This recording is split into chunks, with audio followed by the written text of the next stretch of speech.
16 साल आप बलजती फंड्स हड़प करते रहे, हराम खाते हुए।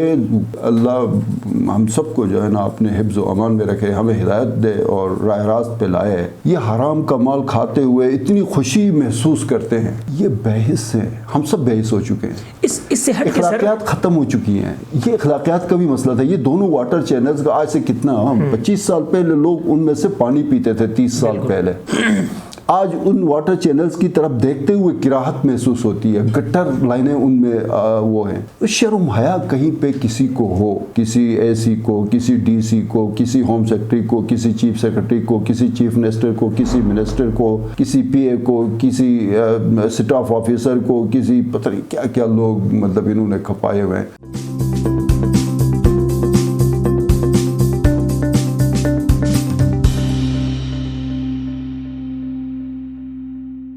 बिस्मिल्लाहिर्रहमानिर्रहीम, अस्सलाम वालेकुम। आईवेक्स मीडिया नेटवर्क के प्रोग्राम हालात हज़रा के साथ मैं हूँ आपका मेज़बान फ़हीम अख्तर। नाजरीन, 5 अप्रैल को वज़ीर आज़म पाकिस्तान गिलगित बल्तिस्तान का दौरा करने वाले थे, ताहम मौसम की सूरत हाल और बारिश की वजह से उसका दौरा मुलतवी कर दिया गया। उस दौरे में वज़ीर आज़म पाकिस्तान ने गिलगित बल्तिस्तान के अबूरी आइनी सेटअप और गिलगित बल्तिस्तान के मालियाती पैकेज का ऐलान करना था।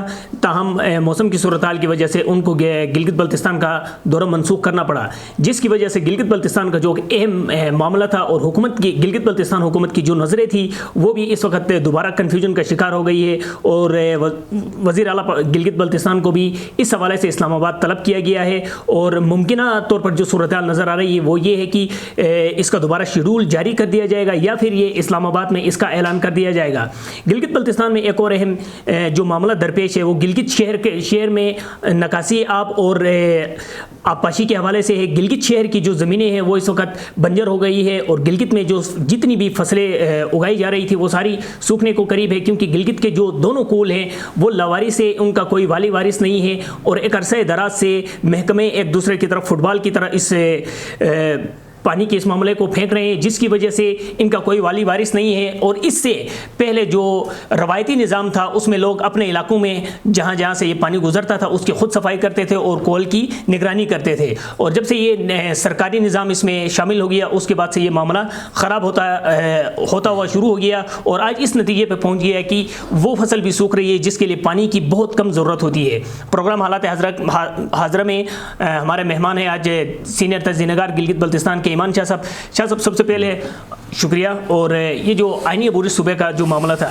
वो पूरी गवर्नमेंट का यही इंतज़ार था कि वज़ीर आज़म ऐलान करेंगे तो इसमें कोई गाइडलाइन मिलेगी। अब दोबारा गवर्नमेंट बैठ गई और ऐलान मुअख्खर हो गया। तो अब तो वज़ीर को इस्लामाबाद तलब किया ना, इस पे ये ड्राफ्ट जो तैयार हुआ उस पर मेरे ख्याल में 1-2 दिन में आला सतही इजलास हो रहा है। तो इस बात की है कि उस इजलास की सदारत प्राइम मिनिस्टर करेंगे। और अगर उस जो ड्राफ्ट तैयार हुआ अभी तक जितना काम हुआ, चूँकि हमने पहले भी कहा था कि कानूनसाज गिलगित बल्तिस्तान असम्बली से जो करारदाद मंजूर हुई थी उसके बाद बहुत सारी डेवलपमेंट्स हो गई हैं। ये फाइनल टच इस पे हो रहा है। प्राइम मिनिस्टर की सदारत में इजलास होगा, उसमें इस ड्राफ्ट की मंजूरी दी जाएगी। उसके बाद कौमी असम्बली का ये रवां इजलास है या इजलास तलब किया जाएगा जिसमें वो बिल टेबल होगा। और ये मैं बार बार कह रहा हूँ, ये बिल पीपल्स पार्टी की जानिब से टेबल हो जाएगा। गिलगित बल्तिस्तान के आइनी हुकूक के हवाले से कौमी असम्बली में ये एक तारीख़ी काम होने जा रहा है। शायद हमारे लोगों को इसके बाद का अंदाज़ा है नहीं है। हुकूमत ने चूँकि इस पे ज़्यादा काम नहीं किया, इसकी तशहीर नहीं की, इसके अपडेट्स नहीं आए। अब जो भी मीडिया ने अपडेट्स अपने तौर पे लाए हैं उसके मुताबिक हमें जो अंदाज़ा है ये बहुत ही एक तारीख़ी काम होगा। और ये जो पीडीएम शेडीएम सारा कुछ, आज एनपी ने भी पीडीएम को खैर बात कह दिया। अंदर से ये बात थी, ये इलेक्शन से पहले से ये बात थी कि पीपल्स पार्टी एस्टेब्लिशमेंट हुकूमत की डील, क्योंकि पीपल्स पार्टी के बगैर कोई कानून साजी नहीं हो सकती है। या तो पीटीआई ने पीएमएलएन के साथ मिलकर काम करना है या पीपल्स पार्टी के साथ करना। तो पीएमएलएन के साथ तो बहुत मुश्किल काम है। तो सब पीपल्स पार्टी के साथ मामला चल रहे थे और बहुत सारे अहम इशूज़ जो रियासत के इशूज़ हैं उस पर कानून साजी जो होने जा रही है उसमें पीपल्स पार्टी हिस्सा बनेगी पीटीआई की हुकूमत का। ये क्लियर हो गया यहाँ तक। ठीक।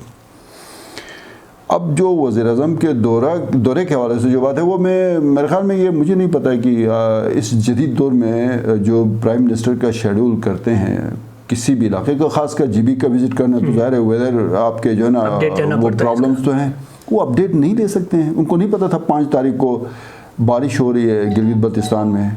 अब प्राइम मिनिस्टर का दौरा होता है, वो रिस्क तो नहीं ले सकता है कि बारिश हो रही हो और जैसे तैसे वो झटके और हचकूले खाते हुए जहाज़ गिलगित में लैंड कर जाए, ऐसा नहीं होता है।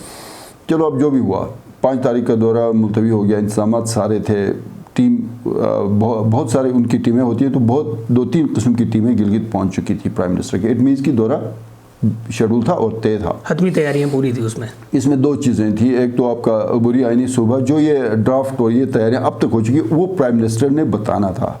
ठीक। दूसरा मालियाती पैकेज था, 2.5 से 3 खरब का मालियाती पैकेज। अब ज़ाहिर है मेरे ख्याल में रमज़ान से पहले दोबारा शेड्यूल होगा ये विजिट। सर, कुछ सियासी हलके गिलगित बल्तिस्तान के इस जानिब भी खदशे का इजहार कर रहे हैं कि मौसम ठीक था, नीयत ठीक नहीं थी। नहीं, उस दिन बारिश हो रही थी, सबको नजर आया ना। वो जो सियासी खदशे जो कह रहे हैं कि वो नियतों पे देखें, पीआईए की ऑर्डिनरी फ़्लाइट और प्राइम मिनिस्टर की फ़्लाइट में फ़र्क होता है, ऐसा नहीं होता है, इसको समझने की ज़रूरत है। उस दिन बारिश हो रही थी, क्या मतलब बारिश मैंने तो नहीं देखी, उस दिन सब ने बारिश को एंजॉय सब ने किया ना। वो नियतें फिर जो है ना अच्छी रखें, मेहरबानी करें, सियासी जमातें, सियासी तजनिगार, सियासी पंडित जो है ना, वो ज़रा अपनी नियतें भी ठीक रखें। चलो उन्होंने कोशिश की, बहुत मुमकिन है प्राइम मिनिस्टर ने कहा हो कि जी बस अगर वेदर थोड़ा भी बहुत ठीक है तो चले, लेकिन एसओपीज़ हैं, प्राइम मिनिस्टर के लिए एसओपीज़ होते हैं, उनसे हट के वो भी नहीं कर सकता है। प्राइम मिनिस्टर ने कहीं विजिट करना हो तो उसकी सिक्योरिटी क्लियरेंस जब तक ना मिले, प्राइम मिनिस्टर ज़बरदस्ती वहाँ जा ही नहीं सकता है। ऐसा नहीं है, वो ज़रा अपने नियतें जो है ना हम सबको ठीक रखनी चाहिए। वैसे दूसरा जो मामला है सर, गिलगित बल्तिस्तान असम्बली में भी ये इस बात पर बहस की गई और जो इजलास उनका आज अख्ताम पजीर हो गया कि गिलगित शहर के अंदर जो नहरी निज़ाम था, आबपाशी का निज़ाम, वो सारा बिगड़ चुका है, जिसकी वजह से गिलगित शहर की जो पुश्तनी आबादियाँ थी वो सारी के सारी हुकूमत के वो फैक्ट्स एंड फिगर्स जो बताते हैं, वो आपने कभी सुना है? इफ़ाद के 22 अरब गिलगित शहर में तो नहीं ना, कम से कम मैं वही कह रहा हूँ ना, आप इफ़ाद ने 22 अरब कोई रिफ्रेशमेंट के लिए तो नहीं थे, वो तो पूरे आपके इस इरिगेशन के निज़ाम को बंजर ज़मीनों को आबाद करने के लिए किए थे। बहुत सारी जगहों पे काम हुआ, लेकिन गिलगित शायद वो उसमें शामिल नहीं था। हुकूमत का अब पूरी आपकी तो वो एग्रीकल्चर की मिनिस्ट्री है मेरे ख्याल में, सूबाई हुकूमत की एक मिनिस्टर भी है, उसका एक सेक्रेटरी भी होगा। उनको नहीं पता है कि 2 वाटर चैनल्स गिलगित को सैराब करते हैं, उनकी सफाई ना होने की वजह से यहाँ पे फसलें ख़राब हो रही हैं, या नहीं पता होगा? नहीं, इससे पहले सर ये कभी ये मसला क्या, मसला मैं आपको मैं बताता हूँ। पहले ये होता था कि ये, मैं थोड़ा आपको हिस्ट्री बताता हूँ।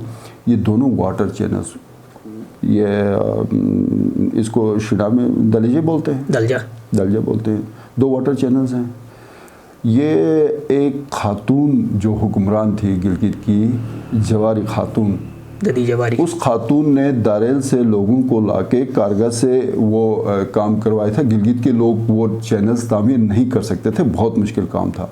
पूरा गिलगित उससे आबाद हो। 17वीं सदी में एक खातून वाटर चैनल्स बनाती हैं। 21वीं सदी में माशाल्लाह अरबों रुपए का बजट रखने वाला सूबा, खरबों की बातें करने वाले लोग, वो वाटर चैनल्स की सफाई नहीं कर सके। ठीक है, ये नायल लोग हैं, ये सर से पांव तक करप्शन में डूबे हुए हैं। इनका सुबह ये दफातर में जाते हैं ना, सेक्रेटरीज, सारे मिनिस्टर्स और जो भी लोग हैं, इन्होंने बैठ के ही पहले ये देखना होता है कि शाम तक मैं अपने कितने काम निकालूं। ये बहस है, हम सब बहस हो चुके हैं, इससे हट के अखलाकियात ख़त्म हो चुकी हैं। ये अखलाकियात का भी मसला था। ये दोनों वाटर चैनल्स का आज से कितना 25 साल पहले लोग उनमें से पानी पीते थे, 30 साल पहले। आज उन वाटर चैनल्स की तरफ देखते हुए किराहत महसूस होती है, गटर लाइनें उनमें वो हैं।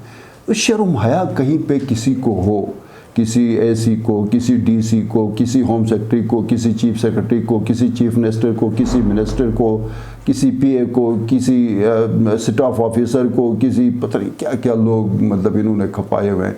90s में 1 विंडो ऑपरेशन होता था। 94 का जो LFO आया, उससे पहले चीफ कमिश्नर का ओहदा होता था, ऊपर एक बंदा बैठा था, उसका एक ऑर्डर होता था, नीचे तक काम होता था। 94 के बाद आप जैसे जैसे सियासी निज़ाम को आप मजबूत करते गए ना, वैसे वैसे अवाम जलील होते गए।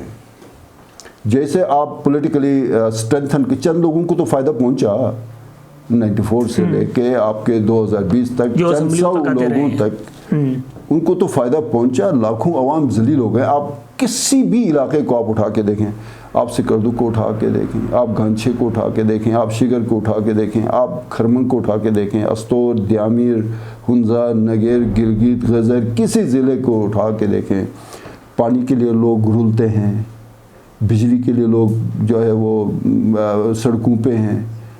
यहाँ पे गिलगित के शहरी जो है ना, ये लावारिस लोग गिलगित वाले हैं, ये अपने दोनों चैनल्स में सफाई ना होने की वजह से इनकी फसलें सूख गई हैं।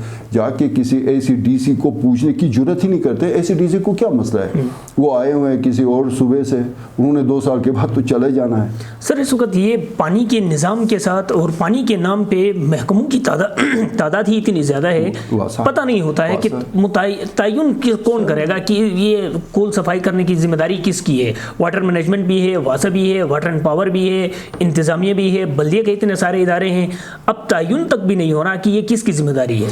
बेसिकली ये जिम्मेदारी तो एडमिनिस्ट्रेशन की है। एडमिनिस्ट्रेटर जो बल्दिया का एडमिनिस्ट्रेटर मतलब बल्दिया का चेयरमैन होता था ना, अब बल्दियाती इलेक्शन आपके 2004 से 2020 तक नहीं हुए।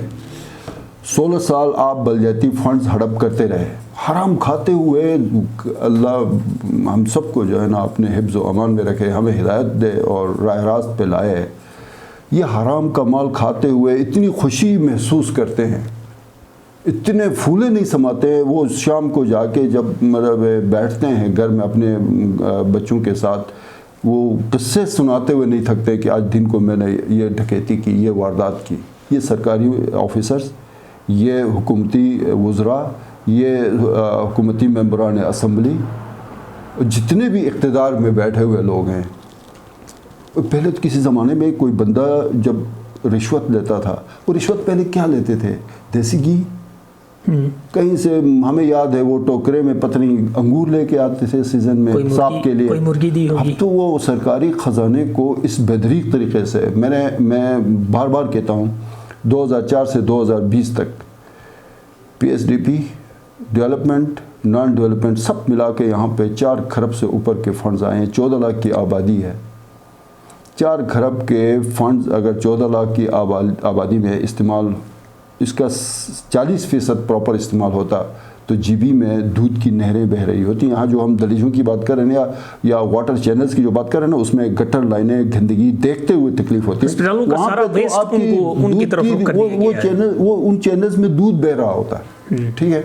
कोई पूछने वाला नहीं है, किसी ने कोई कार्रवाई नहीं करनी है, किसी ने किसी को नहीं पूछना है। हाँ, पंजा मारते हैं सब, किसी का पंजा सही लगता है, किसी का पंजा ज़रा मतलब कमज़ोर होता है, लूटते सब है।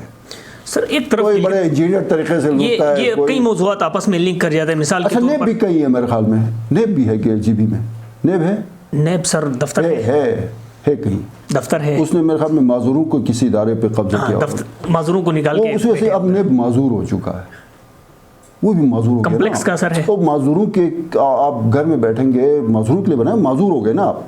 नेब माजूर है बेसिकली, GB में नेब भी माजूर, FIA भी माजूर, और एक और महकमा एंटी करप्शन बनाया था हफीज़ साहब, बड़े कमीशन, उसका सीना चौड़ा होता था हफीज़ साहब का, एंटी करप्शन का जिक्र करते हुए मैंने एंटी करप्शन बनाया।